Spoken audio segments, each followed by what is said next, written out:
या देवी सर्वभूतेषु माँ दुर्गा रूपेण संस्थिता नमस्तस्यै नमस्तस्यै नमस्तस्यै नमो नमः। ओम दुम दुर्गाय नमः। दोस्तों, आज नवरात्रि का दूसरा दिन है और नवरात्रि के दूसरे दिन आप सुनने वाले हैं दुर्गा सप्तशती का अध्याय दूसरा और तीसरा। और दुर्गा सप्तशती के अध्याय से पहले आप सुनेंगे दुर्गा कवच का पाठ। और हाँ, नवरात्रि के दूसरे दिन माँ ब्रह्मचारिणी की पूजा आराधना की जाती है। तो माँ ब्रह्मचारिणी की पूजा आपको किस प्रकार से करनी चाहिए, किन मंत्रों का जप करना चाहिए और कौन सा उपाय आज आपको करना चाहिए, अगर आप इन सभी बातों के बारे में जानना चाहते हैं तो माँ ब्रह्मचारिणी की पूजा विधि से संबंधित वीडियो चैनल पर अपलोड हो चुकी है, आप ज़रूर देख लीजिए। और अब आप सुनेंगे श्री दुर्गा कवच का पाठ, फिर इसके बाद से दुर्गा सप्तशती का दूसरा और तीसरा अध्याय। तो पूरे भक्तिभाव से आज की इस कथा का श्रवण करते हैं। ओम नमः चंडिकायै। माँ दुर्गा के चंडी रूप को हमारा नमन है। यह भगवान ब्रह्मा जी के द्वारा लिखा गया चंडी कवच है, जिसमें कुल 56 छंद हैं। चामुंडा देवता, दिग्बंध देवता, जगदम्बा माता इत्यादि का ध्यान करके हम इस दुर्गा सप्तशती के पाठ का प्रारंभ कर रहे हैं। मार्कंडेय जी पितामह ब्रह्मा जी से कह रहे हैं कि हे भगवान ब्रह्मा, जो इस विश्व में गोपनीय है वह रहस्यपूर्ण है तथा जो सभी की रक्षा करता है और हमें अधर्म से बचाता है, साथ ही जिसे आपने अभी तक किसी को दिखाया भी नहीं है, ऐसा कोई साधन या उपाय मुझे बताइए। मार्कंडेय जी के इस प्रश्न पर भगवान ब्रह्मा कहते हैं कि उस साधन का नाम तो देवी कवच ही है, जो इस विश्व में अत्यधिक गोपनीय है।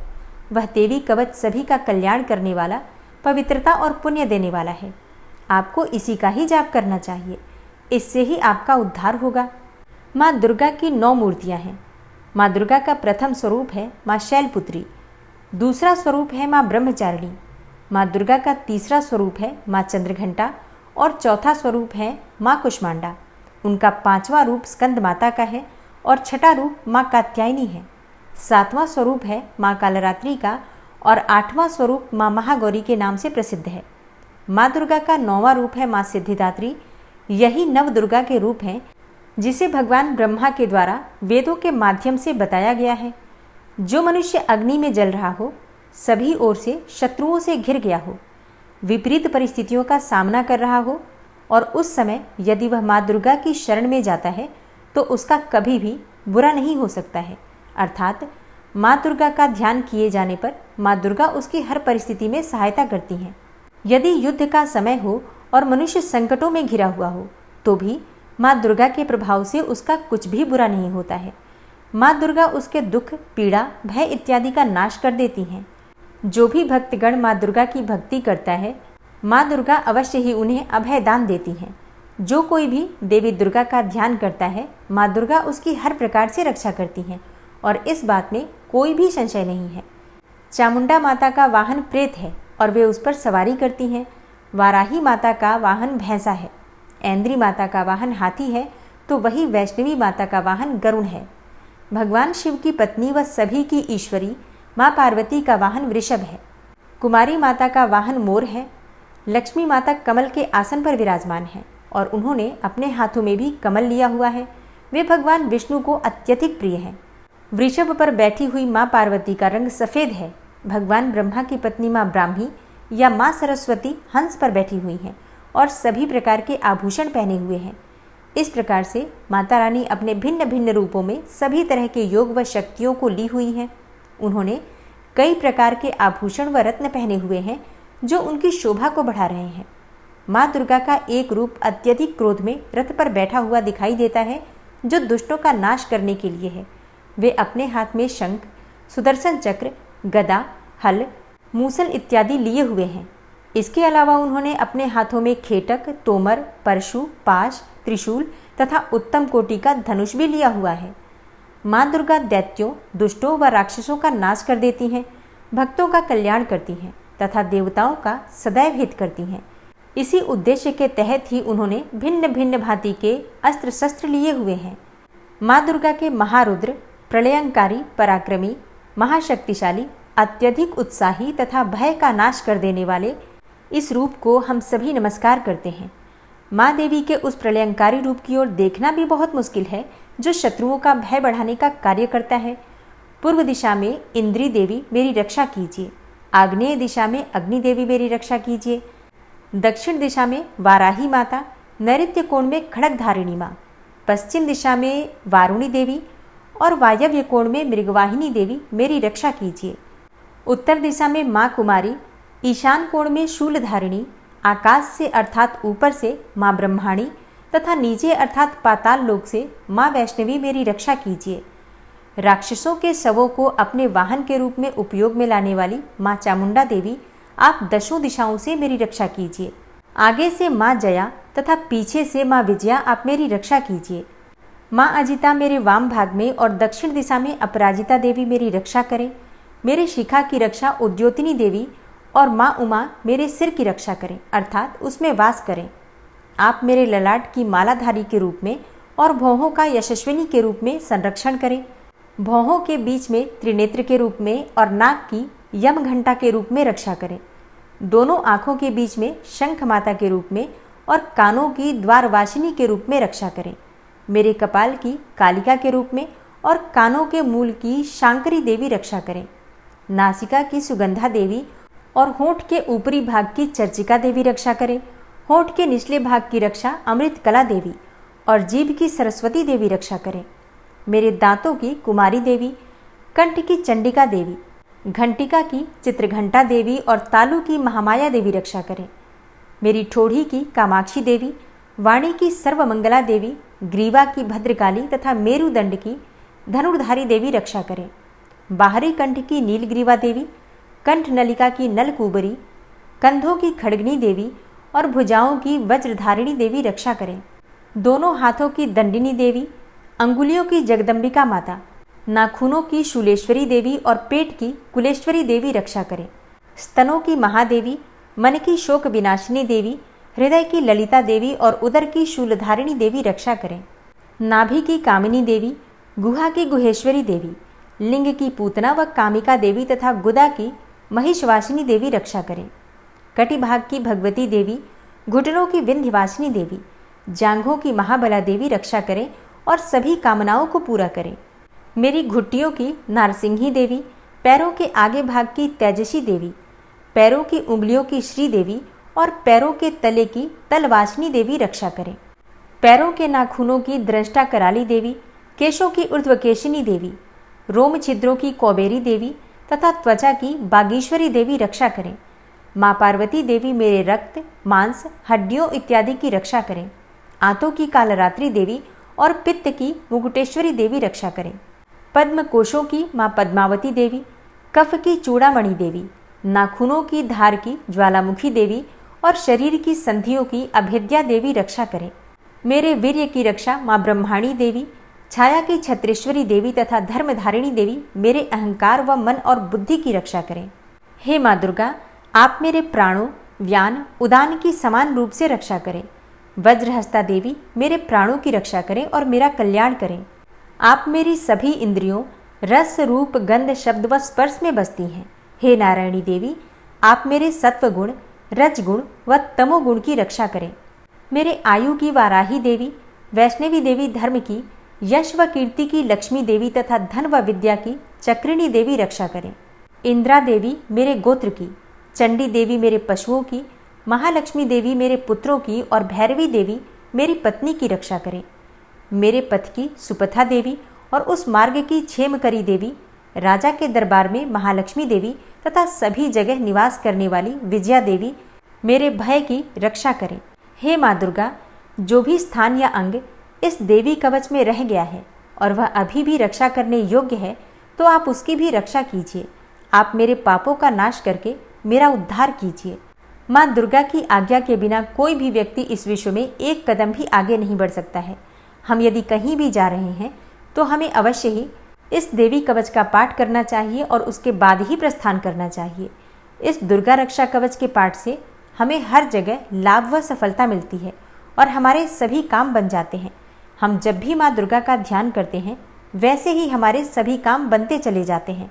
उस व्यक्ति को इस पृथ्वी पर बिना किसी तुलना के परम यश और वैभव प्राप्त होता है। जो भी भक्तगण इस देवी रक्षा कवच का पाठ करता है, उसका भय समाप्त हो जाता है, युद्ध में उसकी विजय होती है तथा वह तीनों लोकों में पूजनीय हो जाता है। देवी माता का यह रक्षा कवच देवताओं तक के लिए बहुत दुर्लभ है। जो व्यक्ति इस देवी कवच का तीनों समय श्रद्धा भाव के साथ पाठ करता है, उसे देवी माता की कृपा से तीनों लोकों में विजय मिलती है। वह अकाल मृत्यु के भय से दूर होता है तथा 100 वर्षों से भी अधिक समय तक जीवित रहता है। इस दुर्गा कवच के पाठ से व्यक्ति के शरीर में होने वाले हर तरह के रोग समाप्त हो जाते हैं। उसके शरीर में बनने वाला विष भी समाप्त हो जाता है तथा कोई रोग उसका कुछ भी बिगाड़ नहीं सकता है। जो भी मनुष्य इस दुर्गा रक्षा कवच को अपने हृदय में धारण कर लेता है, उस पर इस पृथ्वी पर होने वाले सभी तरह के अभिचारण मंत्र तंत्र का प्रभाव समाप्त हो जाता है। सभी तरह की डाकिनी शाकिनी, अंतरिक्ष में रहने वाले अति शक्तिशाली व भयंकर डाकिन, भूत, पिशाच, यक्ष, गंधर्व, राक्षस, ब्रह्म राक्षस, वेताल, कुष्मांडा, भैरव इत्यादि सभी तरह की नकारात्मक शक्तियों के प्रभाव इस दुर्गा कवच के माध्यम से समाप्त हो जाते हैं। इस रक्षा कवच का पाठ करने वाला व्यक्ति राजा से सम्मान प्राप्त करता है और उसकी सुख संपत्ति में वृद्धि होती है। जो भी व्यक्ति इस देवी कवच का पाठ करता है, उसका हर जगह यश बढ़ता ही जाता है। और जो भी इस कवच का 7 बार जाप करता है, उसका वंश इस पृथ्वी के अंत तक रहता है। इसके पश्चात जब उसकी मृत्यु हो जाती है, तब वह माँ दुर्गा के आशीर्वाद से परम स्थान को प्राप्त करता है, जो देवताओं को भी अत्यंत दुर्लभ है। उसे महामाया का प्रसाद मिलता है और उसकी मुक्ति हो जाती है। वह माँ दुर्गा के आशीर्वाद से सुंदर रूप को धारण करता है और भगवान शिव के समान आनंद प्राप्त करता है। श्रीदेवी दुर्गा कवच संपूर्ण हुआ। दुर्गा सप्तशती का दूसरा और तीसरा अध्याय। और दूसरे अध्याय में देवताओं के तेज से देवी का प्रादुर्भाव और महिषासुर की सेना के वध के बारे में वर्णन किया गया है। तो पाठ सुनने से पहले माँ भगवती जगदम्बा का अपने मन में स्मरण कीजिए। ओम नमः चंडिकाय इस मंत्र का उच्चारण करके भक्तिभाव से इस कथा का श्रवण करते हैं। ऋषि कहते हैं, पूर्व काल में देवताओं और असुरों में पूरे 100 वर्षों तक घोर संग्राम हुआ था। उसमें असुरों का स्वामी महिषासुर था और देवताओं के नायक इंद्र थे। उस युद्ध में देवताओं की सेना महाबली असुरों से परास्त हो गई और संपूर्ण देवताओं को जीतकर महिषासुर इंद्र बन बैठा। तब पराजित देवता प्रजापति ब्रह्मा जी को आगे करके उस स्थान पर गए जहां भगवान शंकर और विष्णु विराजमान थे। देवताओं ने महिषासुर के पराक्रम तथा अपनी पराजय का यथावत वृतांत उन दोनों देवेश्वरों से विस्तार पूर्वक कह सुनाया। वे बोले, हे भगवान, महिषासुर सूर्य, इंद्र, अग्नि, वायु, चंद्रमा, यम, वरुण तथा अन्य देवताओं के भी अधिकार छीनकर स्वयं ही सबका अधिष्ठाता बना बैठा है। उस दुरात्मा महिष ने समस्त देवताओं को स्वर्ग से निकाल दिया है। अब वे मनुष्यों की भांति पृथ्वी पर विचरण करते हैं। दैत्यों की यह सारी करतूत हमने आप लोगों से कह सुनाई है और अब हम आप ही की शरण में आए हैं। उसके वध का कोई उपाय सोचिए। तब इस प्रकार देवताओं के वचन सुनकर भगवान विष्णु और शिव ने दैत्यों पर बड़ा क्रोध किया।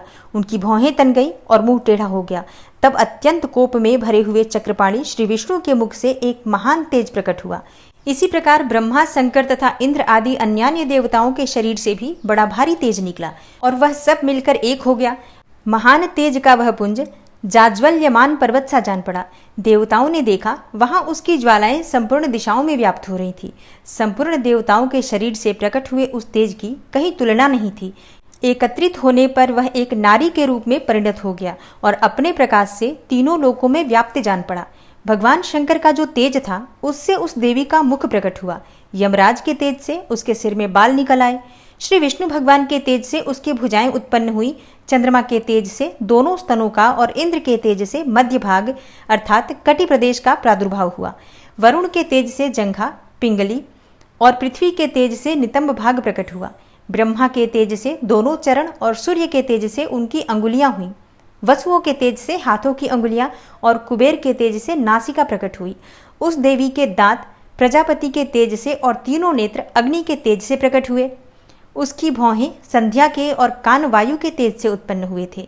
इसी प्रकार अन्यान्य देवताओं के तेज से भी उस कल्याणमयी देवी का आविर्भाव हुआ। तदनंतर समस्त देवताओं के तेज पुंज से प्रकट हुई देवी को देखकर महिषासुर के सताए हुए देवता बहुत प्रसन्न हुए। पिनाकधारी भगवान शंकर ने अपने शूल से एक शूल निकालकर उन्हें दिया।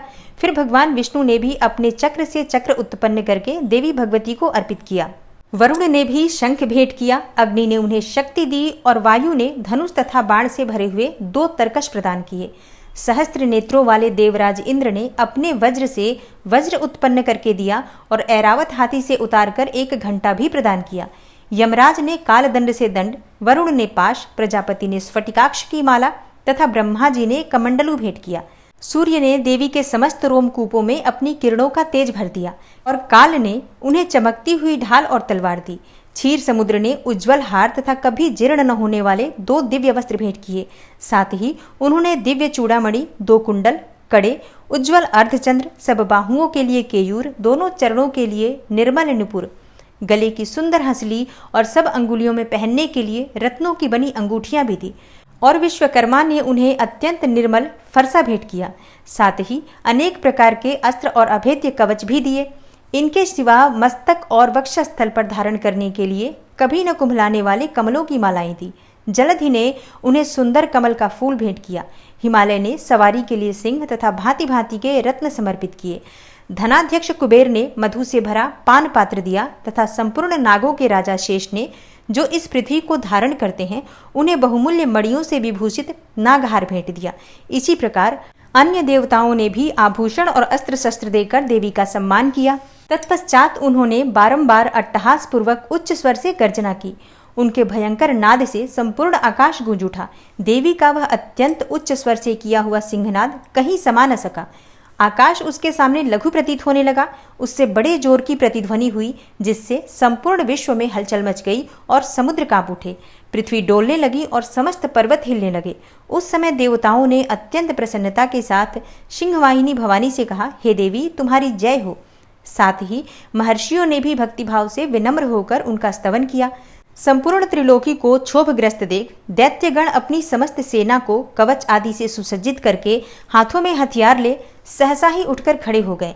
उस समय महिषासुर ने बड़े क्रोध में आकर कहा, आह, यह क्या हो रहा है। फिर वह संपूर्ण असुरों से घिरकर उस सिंहनाद की ओर लक्ष्य करके दौड़ा और आगे पहुंचकर उसने देवी को देखा, जो अपनी प्रभा से तीनों लोगों को प्रकाशित कर रही थी। उनके चरणों के भार से पृथ्वी दबी जा रही थी। माथे के मुकुट से आकाश में रेखा सी खिंच रही थी तथा वे अपने धनुष की टंकार से 7 पातालों को क्षुब्ध किए देती थी। देवी अपनी हजारों भुजाओं से संपूर्ण दिशाओं को आच्छादित करके खड़ी थी। तदनंतर उनके साथ दैत्यों का युद्ध छिड़ गया और नाना प्रकार के अस्त्र शस्त्रों के प्रहार से संपूर्ण दिशाएं उद्भासित होने लगी। चिक्षुर नामक महान असुर महिषासुर का सेना नायक था। वह देवी के साथ युद्ध करने लगा और अन्य दैत्यों की चतुरंगिणी सेना साथ लेकर चामर भी लड़ने लगा। 60,000 रथियों के साथ आकर उदग्र नामक महादैत्य ने लोहा लिया। 1 करोड़ रथियों को साथ लेकर महाहनु नामक दैत्य युद्ध करने लगा, जिसके रोए तलवार के समान तीखे थे। वह असिलोमा नाम का महादैत्य 5 करोड़ रथी सैनिकों सहित युद्ध में आ डटा। 60 लाख रथियों से घिरा हुआ बास्कल नामक दैत्य भी उस युद्ध भूमि में लड़ने लगा। परिवारित नामक राक्षस हाथी सवार और घुड़सवारों के अनेक दलों तथा 1 करोड़ रथियों की सेना लेकर युद्ध करने लगा। विडाल नामक दैत्य 5 अरब रथियों से घिरकर लोहा लेने लगा। इनके अतिरिक्त और भी हजारों महादैत्य रथ, हाथी और घोड़ों की सेना साथ साथ लेकर वहां देवी के साथ युद्ध करने लगे। और स्वयं महिषासुर उस रणभूमि में कोटि कोटि सहस्त्र रथ, हाथी और घोड़ों की सेना से घिरा हुआ खड़ा था। वे दैत्य देवी के साथ तोमर, भिंदीपाल, शक्ति, मूसल, खड्ग, परशु और पट्टिस आदि अस्त्र शस्त्रों का प्रहार करते हुए युद्ध कर रहे थे। कुछ दैत्यों ने उन पर शक्ति का प्रहार भी किया। कुछ लोगों ने पाश फेंके तथा कुछ दूसरे दैत्यों ने खड्ग प्रहार करके देवी को मार डालने का उद्योग किया। तब देवी ने भी क्रोध में आकर खेल खेल में ही अपने अस्त्र शस्त्रों की वर्षा करके दैत्यों के वे समस्त अस्त्र शस्त्र काट डाले। उनके मुख पर परिश्रम या थकावट का रंच मात्र भी चिन्ह नहीं था। देवता और ऋषि उनकी स्तुति करते थे और वे भगवती परमेश्वरी दैत्यों के शरीरों पर अस्त्र शस्त्रों की वर्षा करती रही। देवी का वाहन सिंह भी क्रोध में आकर गर्दन के बालों को हिलाता हुआ असुरों की सेना में इस प्रकार विचरने लगा, मानो वनों में दावानल फैल रहा हो। रणभूमि में दैत्यों के साथ युद्ध करती हुई अंबिका देवी ने जितने निश्वास छोड़े, वे सभी तत्काल सैकड़ों हजारों गणों के रूप में प्रकट हो गए और परशु, भिंदीपाल, खड्ग तथा पट्टिस आदि अस्त्रों द्वारा असुरों का सामना करने लगे। देवी की शक्ति से बढ़े हुए वे गण असुरों का नाश करते हुए नगाड़ा और शंख आदि बजाने लगे। उस संग्राम महोत्सव में कितने ही गण मृदंग बजा रहे थे। तदनंतर देवी ने त्रिशूल से, गदा से, शक्ति की वर्षा से और खड्ग आदि से सैकड़ों महादैत्यों का संहार कर डाला और कितनों को घंटे के भयंकर नाद से मूर्छित करके मार गिराया। बहुतेरे दैत्यों को पाश से बांधकर धरती पर घसीटा। कितने ही दैत्य उनकी तीखी तलवार की मार से 2-2 टुकड़े हो गए। कितने ही गदा की चोट से घायल हो धरती पर सो गए। कितने ही मूसल की मार से अत्यंत आहत होकर रक्त वमन करने लगे। कुछ दैत्य शूल से छाती फट जाने के कारण पृथ्वी पर ढेर हो गए और उस रणांगण में बाण समूहों की वृष्टि से कितने ही असुरों की कमर टूट गई। बाज की तरह झपटने वाले देवी पीड़क दैत्यगण अपने प्राणों से हाथ धोने लगे। किन्हीं की बाहें छिन्न भिन्न हो गई, कितनों की गर्दनें कट गई, कितने ही दैत्यों के मस्तक कट कट कर गिरने लगे और कुछ लोगों के शरीर मध्य भाग में ही विदीर्ण हो गए। कितने ही महादैत्य जांघें कट जाने से पृथ्वी पर गिर पड़े। कितनों को ही देवी ने एक बाह, एक पैर और एक नेत्र वाले करके 2 टुकड़ों में चीर डाला। कितने ही दैत्य मस्तक कट जाने पर भी गिरकर फिर उठ जाते और केवल धड़ के ही रूप में अच्छे अच्छे हथियार हाथ में लेकर देवी के साथ युद्ध करने लगते थे। दूसरे कबंध युद्ध के बाजों की लय पर नाचते थे और कितने ही बिना सिर के धड़ हाथों में खड्ग, शक्ति और रिष्टि लिए दौड़ते थे तथा दूसरे दूसरे महादैत्य ठहरो ठहरो यह कहते हुए देवी को युद्ध के लिए ललकारते थे।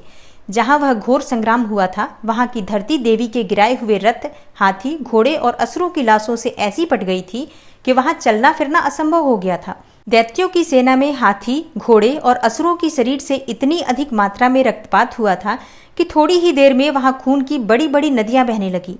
जगदम्बा ने असुरों की विशाल सेना को क्षण भर में नष्ट कर दिया।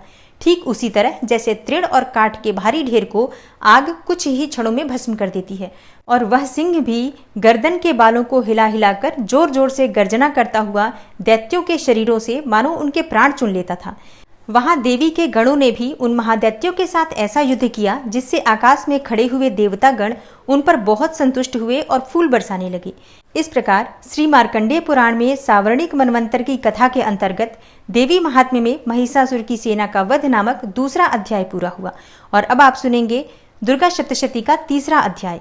और दुर्गा सप्तशती के तीसरे अध्याय में सेनापतियों सहित महिषासुर के वध का वर्णन किया गया है। ऋषि कहते हैं, दैत्यों की सेना को इस प्रकार तहस नहस होते देखकर महादैत्य सेनापति चिक्षुर क्रोध में भरकर अंबिका देवी से युद्ध करने के लिए आगे बढ़ा। वह असुर रणभूमि में देवी के ऊपर इस प्रकार बाणों की वर्षा करने लगा जैसे बादल मेरुगिरी के शिखर पर पानी की धार बरसा रहा हो। तब देवी ने अपने बाणों से उसके बाण समूह को अनायास ही काटकर उसके घोड़ों और सारथी को भी मार डाला। साथ ही उसके धनुष तथा अत्यंत ऊंची ध्वजा को भी तत्काल काट गिराया। धनुष कट जाने पर उसके अंगों को अपने बाणों से बींध डाला। धनुष, रथ, घोड़े और सारथी के नष्ट हो जाने पर वह असुर ढाल और तलवार लेकर देवी की ओर दौड़ा। उसने तीखी धार वाली तलवार से सिंह के मस्तक पर चोट करके देवी की भी बाईं भुजा में बड़े वेग से प्रहार किया। ऋषि आगे कहते हैं, हे राजन, देवी की बाह पर पहुंचते ही वह तलवार टूट गई। फिर तो क्रोध से लाल आंखें करके उस राक्षस ने सूल हाथ में ले लिया और उसे उस महादैत्य ने भगवती भद्रकाली के ऊपर चलाया। वह शूल आकाश से गिरते हुए सूर्यमंडल की भांति अपनी तेज से प्रज्वलित हो उठा। उस शूल को अपनी ओर आते देख देवी ने भी शूल का प्रहार किया। उससे राक्षस के शूल के सैकड़ों टुकड़े हो गए। साथ ही महादैत्य चिक्षुर की भी धज्जियां उड़ गई और वह अपने प्राणों से हाथ धो बैठा। महिषासुर के सेनापति उस महापराक्रमी चिक्षुर के मारे जाने पर देवताओं को पीड़ा देने वाला चामर हाथी पर चढ़कर आया।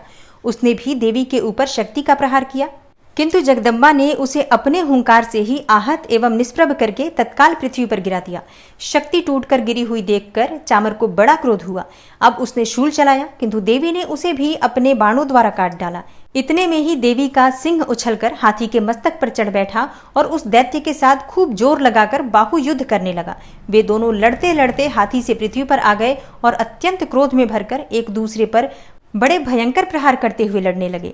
तदनंतर सिंह बड़े वेग से आकाश की ओर उछला और उधर से गिरते समय अपने पंजों की मार से चामर का सिर धड़ से अलग कर दिया। इसी प्रकार उद्दग्र भी शिला और वृक्ष आदि की मार खाकर रणभूमि में देवी के हाथों से मारा गया तथा कराल भी दांतों, मुक्कों और थप्पड़ों की चोट से धराशायी हो गया। क्रोध में भरी हुई देवी ने गदा की चोट से उद्धत का कचूमर निकाल डाला। भिंदीपाल से वाशकल को तथा बाणों से ताम्र और अंधक को मौत के घाट उतार दिया। 3 नेत्रों वाली परमेश्वरी ने त्रिशूल से उग्रास्य, उग्रवीर्य तथा महाहनु नामक दैत्य को मार डाला और तलवार की चोट से विडाल के मस्तक को धड़ से काट गिराया। दुर्धर और दुर्मुख इन दोनों को भी अपने बाणों से यमलोक भेज दिया। इस प्रकार अपनी सेना का संहार होता हुआ देखकर महिषासुर ने भैंसे का रूप धारण करके देवी के गणों को त्रास देना आरंभ किया। किन्हीं को थुथुन से मारकर, किन्हीं के ऊपर खुरों का प्रहार करके, किन्हीं किन्हीं को पूंछ से चोट पहुंचाकर, कुछ को सींगों से विदीर्ण करके, कुछ गणों को वेग से, किन्हीं को सिंहनाद से, कुछ को चक्कर देकर और कितनों को निश्वास वायु के झोंके से धराशायी कर दिया। इस प्रकार गणों की सेना को गिराकर वह असुर महादेवी के सिंह को मारने के लिए झपटा। इससे जगदम्बा को बड़ा क्रोध हुआ। उधर महापराक्रमी महिषासुर भी क्रोध में भरकर धरती को खुरों से खोदने लगा तथा अपने सींगों से ऊंचे ऊंचे पर्वतों को उठाकर फेंकने और गरजने लगा। उसके वेग से चक्कर देने के कारण पृथ्वी क्षुब्ध होकर फटने लगी और उसकी पूंछ से टकराकर समुद्र सब ओर से धरती को डुबोने लगा। हिलते हुए सींगों के आघात से विदीर्ण होकर बादलों के टुकड़े टुकड़े हो गए। उसके श्वास के प्रचंड वायु के वेग से उड़े हुए सैकड़ों पर्वत आकाश से गिरने लगे। इस प्रकार क्रोध में भरे हुए उस महादैत्य को अपनी ओर आते देखकर चंडिका ने उसका वध करने के लिए महान क्रोध किया। उन्होंने पाश फेंककर उस महान असुर को बांध लिया। उस महासंग्राम में बंध जाने पर उसने भैंसे का रूप त्याग दिया और तत्काल सिंह के रूप में प्रकट हो गया। उस अवस्था में जगदम्बा ज्यों ही उसका मस्तक काटने के लिए उद्यत हुई, त्यों ही वह खड्गधारी पुरुष के रूप में दिखाई देने लगा। तब देवी ने तुरंत ही बाणों की वर्षा करके ढाल और तलवार के साथ उस पुरुष को भी बींध डाला। इतने में ही वह महान गजराज के रूप में परिणत हो गया तथा अपनी सूंड से देवी के विशाल सिंह को खींचने और गर्जने लगा। खींचते समय देवी ने तलवार से उसकी सूंड काट डाली। तब उस महादैत्य ने पुनः भैंसे का शरीर धारण कर लिया और पहले की ही भांति चराचर प्राणियों सहित तीनों लोकों को व्याकुल करने लगा। तब क्रोध में भरी हुई जगन्माता चंडिका बारंबार उत्तम मधु का पान करने लगी और लाल आंखें करके हंसने लगी।